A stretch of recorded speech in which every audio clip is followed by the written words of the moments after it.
ಇಂಧನ ಇಲಾಖೆಯಲ್ಲಿ ಸಿಎಂ ಸಿದ್ದರಾಮಯ್ಯನವರ ಪುತ್ರ ಯತೀಂದ್ರ ಸಿದ್ದರಾಮಯ್ಯ ಹಸ್ತಕ್ಷೇಪ ಮಾಡುತ್ತಿದ್ದಾರೆ.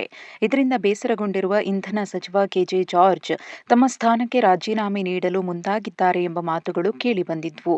ಅಲ್ಲದೆ ಸಚಿವ ಸಂಪುಟ ಸಭೆಗೂ ಜಾರ್ಜ್ ಬಾರದೆ ತಮ್ಮ ಮುನಿಸನ್ನ ಹೊರಹಾಕಿದ್ರು ಎಂಬ ಮಾಹಿತಿ ಇತ್ತು.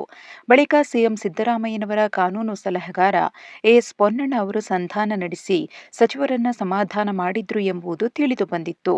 ಆದ್ರೆ ಈಗ ಈ ಎಲ್ಲ ಬೆಳವಣಿಗೆಗಳ ಬಗ್ಗೆ ಖುದ್ದು ಇಂಧನ ಸಚಿವ ಕೆಜೆ ಜಾರ್ಜ್ ಅವರೇ ಸ್ಪಷ್ಟನೆ ನೀಡಿದ್ದಾರೆ. ರಾಜೀನಾಮೆ ಕೊಡಲು ಮುಂದಾಗಿದ್ದೇನೆ ಎಂದು ಮಾಧ್ಯಮಗಳಲ್ಲಿ ಬರ್ತಾ ಇದೆ ಅಂತ ಹೇಳಿದ್ರು. ನಾನು ಮಾಧ್ಯಮಗಳಿಗೇನಾದ್ರೂ ಹೇಳಿದ್ನಾ?